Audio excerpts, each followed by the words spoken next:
sit down. Wow! Woo! Galing, no? Bili mo, ginawa niya classical. Ang sa ilalim ng puti. Pwede. Hi! Welcome, Palaban. Jorpil Torres. Welcome. Thank you po. Thank you po for having me. Thank you po. Magandang hapon. Bumati ka muna. Alam mo, sa nanonood sa atin, halos lahat ng mga Pilipino. Buong mundo with GMA Pinoy TV, sa Twitter, sa YouTube, sa Facebook, at siyempre sa GMA7. Kaya nakakakaba. Naku, nakakaba. Sumali ka nga sa X-Factor, third placer ka nga sa ano. Asia's Got Talent. Sorry, Asia's Got Talent. But anyway, say hello to everybody. Hello po sa lahat ng mga nanonood, nationwide and worldwide. Hello din po sa aking mga pamilya na nasa Sorsogon and sa Eastern Samar. Yung grandparents ko po, si Lola at si Lolo po, lagi po silang nakatutok po dito. Ano pa ng Lolo? Lolo Pablito and Lola Ligaya. Wow, ang ganda ng mga pangalan. Bagong-bago ha. Ligaya. Lola Ligaya. Lolo Pablito, kamusta po kayo dyan? At yan, magandang hapon po sa inyong lahat. Mag-enjoy ka. And dito pang inyong apo. Nako, bilib na biligyan. Kasi nung sumali ka sa Asia's Got Talent, anong taon yun? 2015. Wow, and then third placer ka na pa. Nakita ko yun eh. Di ba? Sobra pong nakakakaba. Pero masaya po at Pero si least. David Foster talagang, di ba? Opo. Na-appreciate ka niya. Ang naging champion po, Filipino din. Sino ba nalo? El Gama Penumbra po. Sila po yung champion. Yung time. Asan na ba El Gama? Yung parang mga, di ba, sa nag-guess po natin yun. Shadow dance po. Hindi natin nag-guess yun, no?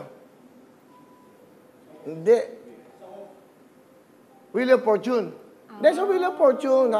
So, tapos, pero tayong mga naging guess yung mahaba, naka-high heels. Ano yung mga, sumali din yun eh. Yung mga dancers, sabihin, alam mo, nakakatuwa ang talent ng mga Pilipino. Hindi lang, of course, kinakikilala tayo. Sa boxing, si Manny Pacquiao. Yes po. Brother, Miss Lea Salonga. And then, sino mo ba yung mga... Sobrang nakaka-proud. Si Arnel Pineda. Journey. Isipin mo, yung grupong yan. Ano ba? Sino ba yung mga, dapat na, natin, Miss Universe, of course. Yes. Miss Pia Wurzbach.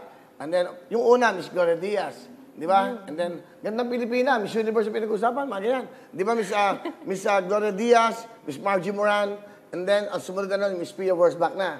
And then, of course, si Catriona Grainer. Okay. Di ba? So, di ba?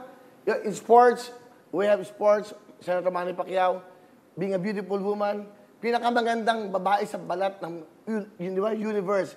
And then, about singing, ang dami na hong nagmamarka sa industriya. Of course, ito global. Yan ang galing ng Pilipino. Di ba? Dapat na-appreciate natin eh. At ang Pilipino, pinakamadisiplina. Di ba? Di ba? Sa totoo lang. Kaya umaangat tayo. Hoy, makinig para matapos itong problema natin na to. Hello mga kapuso! Ako po si Ipon. Minabati ko unang-una dyan mga kaipo natin, mga kaskwami ko dyan. Nagustuhan nyo ba ang video na to? Marami pa kaming inanda para sa inyo. Mag-subscribe lang sa Wowin YouTube channel. Tsaka, don't forget to hit the, the bell button para lagi kang updated. Yun lang!